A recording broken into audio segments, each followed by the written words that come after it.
Okay, I think I'm live. Hope I'm live. Um, let's see. This is the first time I've done this, so please bear with me if you are watching. I am coming to you live for a couple of reasons. One, I'm just trying out this new software. I want to try this head in the corner, as you see around YouTube and all the gamers and commentators, and I might start doing a little bit of this live video as well, in which case I'm happy to entertain your comments, your questions while I go live. If all is working well, you can see me right now in the corner and you see what I see on my screen. So you just seen the control panel of this software that I'm using. And in a second here, I'll go to Twitter, which is really what I want to show you. Because the subject of the talk isn't just to talk about this new software, it's to actually bring up a topic, and that is something in social media that I noticed just earlier today as I was looking at content around the coronavirus. Now, it's hard to speak about this without just being very serious about the health concerns which are out there. But in a kind of meta, in the spirit of being meta and sort of taking a step back and looking at it from a larger angle, or a broader view anyway, we can see that this discussion, that there's things going on with this discussion. Like, it's more than just people discussing whether or not, discussing the severity of this issue, of this disease, talking about the origins of it, talking about what can we do about it. It's not just matter of fact. You can sense the emotion, and it's not just like, oh, I hope I don't get it. It's something else. It's tribal. It's teams. It's ideology. You can easily sense it when someone says something, like a conservative says something that they should not, if they're being true to their beliefs, they should not be for, say, building a stadium, or a liberal should not be for, I don't know, violence or something like that. When in their platform of ideology, they're not supposed to do that. That's an example of someone's ideology steering them sort of adrift, or something behind the scenes working to be more of a factor in someone's thinking than perhaps just straight up logic and reason. And I see this kind of thing happening around this debate. What I see is this: there is a desire for the disease to be serious. There is a desire for the destruction of the coronavirus to be great. People are almost rooting for it. And some people say they're rooting for it because they want to see the president get blamed. And I do see that. You can sense that on Twitter. And by the way, the whole sphere, the whole social sphere, the public square, if you will, of 2020 in the social media age is largely, or Twitter is a good encapsulator of the modern social media public square, the place where everyone can come together and talk and express themselves. So, Twitter isn't a perfect example of the world. Many times people on Twitter are really surprised how ideas that are popular on Twitter aren't so popular outside of Twitter. So it's not a perfect representation of the real world, but it is a huge representation of it nonetheless. And it's a good indicator of this outside, no, it's not outside influence, but influence of something other than straight up reason or straight up, say, love, the desire for there to be help and do good. There are people who are genuinely concerned about this virus because it's a serious issue. It's simple. But you can tell the difference between someone like that and someone else who it's like I'm from Minnesota. I might say Randy Moss is the greatest. Someone from Dallas might say no, it was Terrell Owens, right? They're going to root for their particular athlete. They'll exaggerate the stats that side with their beliefs, and it's not so much about objective factual data. And I don't know if this is really being pointed out a lot. I think as far as people not liking Trump and wanting Trump to get the blame for this, they're pointing that out. And then, and then on the other side, it's defending Trump till the end, even if Trump has made a lot of mistakes. So it goes both ways. But there's actually an overall, it's not just Trump. Social media has just exaggerated every conversation we have, and we're not very good at engaging in this. We're not very good at moderating our emotions around social media, and we let it take us for a ride. And this, I think, is a good example of that. And of course, it's susceptible to that, especially because COVID-19 is very serious already. So you add to that the onslaught of opinions that come at you 24/7 on Twitter that you can engage in and you can search out. And whether you want to get mad at them or root for them, there's a limitless supply. And I think we're sort of overdosing on that drug, if you will. Anyway, so you look at a tweet like this from yesterday, and I should be qualified to comment on the COVID-19 pandemic. I'm a computational system biologist working on infectious diseases, have spent 5 years in a world-class pandemic response modeling unit. So, he's got credentials, and I want to summarize what I believe. And he gives, 12 tweets long, and I guess I'll show a couple of them quickly here, that say, he's not really sure what to do. He's worried about it because it could be worse next year, as this graph shows from the Spanish flu. It was bad, and then it got worse the following year. So he says that could happen here. And then he talks about here how the economy and health are very tightly related. And then this man comes in and says, hey, it's not as bad as you think it is. It's only serious risk to certain vulnerable groups. And this was immediately responded to harshly. People mocked him because he doesn't have the credentials as the original guy. You're being stupid. You're show to all the people in denial. This has become a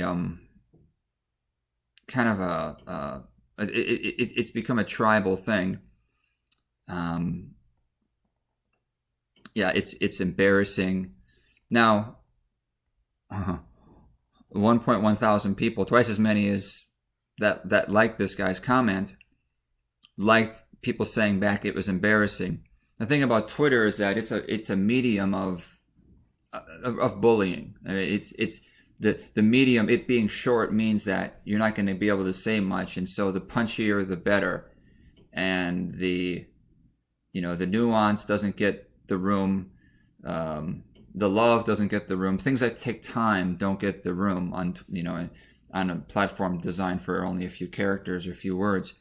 So punchy, sarcastic, mean, right? Those are the things that do well on Twitter, and it's no different here. And so it's probably no surprise then that because it's a medium that fear does better in than, say, Facebook, which is more your contacts, and perhaps YouTube, which is more long form. Twitter has the most susceptible to sort of the tribalism.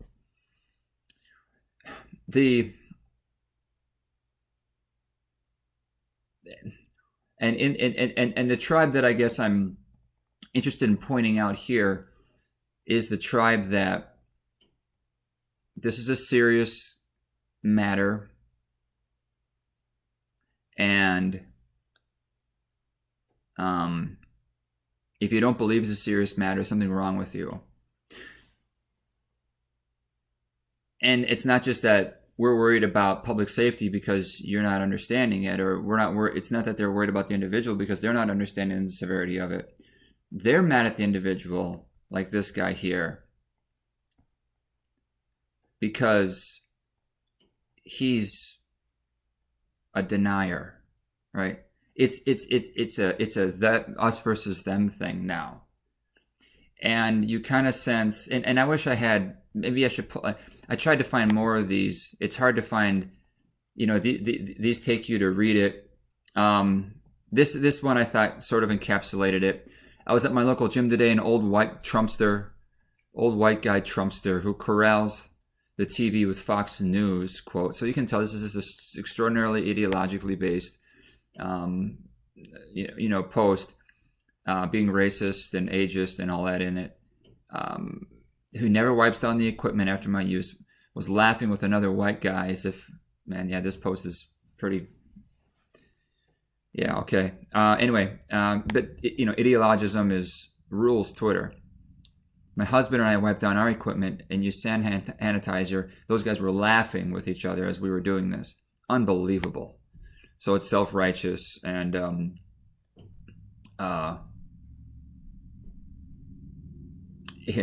it's about they don't believe what we believe, right? This is about tribalism and ideologism. It's really not about public safety anymore. People are cheering on the mayors of cities doing a lot to shut down their cities, which is remarkable. Like, that's a very serious thing, and it concerns me. I'm not saying it's the wrong thing to do, but it should concern everyone that we're shutting down restaurants and we're shutting down businesses. If it's that serious, do it. But that's a very harmful thing. That's going to harm a lot of people. A lot of people. Obviously, the disease is going to harm a lot of people. So you have to weigh, which is worse: people losing their jobs, or the people who get sick. And there's no good answer there. You have to be very careful, and it takes, that's why they're elected to make those tough decisions and whatever. But people are cheering on those decisions. And I don't know, maybe this is an example of it right here. No, this is more Trump. If you look at it, like in Washington State, I believe they're shutting down everything. In New York, they're shutting down all restaurants. You can only deliver. And these are getting liked. They're getting cheered on by people. It's like the more you can do, it's almost like they're in a contest to see who can outdo each other, to be the most severe. Like, we're doing the most to do this. It's sort of a virtue signaling thing. I guess the summary of what I'm trying to say is that the same left, right, conservative, liberal, dichotomous, human quality has taken over this debate. And that sucks, right? You'd like this just to be covered by scientists, and, well, not even scientists who are non-political, and who also don't get caught up in so this woman, I looked at her bio, and she has great credentials. But she just goes right into shutting down schools, preschools, universities. People need to stay home, not for a day, but for a couple of weeks. And I'm not sure if she's being literal or serious. I have no reason to believe she's not being literal and serious. But she's suggesting we not leave home for 14 days. And that's really not that realistic. And so you get the sense with this tweet that she's exaggerating. And you don't know who is doing what, but you just get kind of the sense in the aggregate that there's this desire to outdo each other, to take it very serious, to go further, to show, hey, I'm doing more than you are. I'm doing more. We're doing more than, this or that. One mayor, I think, of Miami, restricted hours of business. And that angered people because they said, hey, the coronavirus doesn't have a bedtime. The coronavirus doesn't have a schedule. In other words, if you don't shut everything down all the time, it's ideological. You can kind of see where that psychology begins to enter in here. Anyway, that's all I just wanted to point out.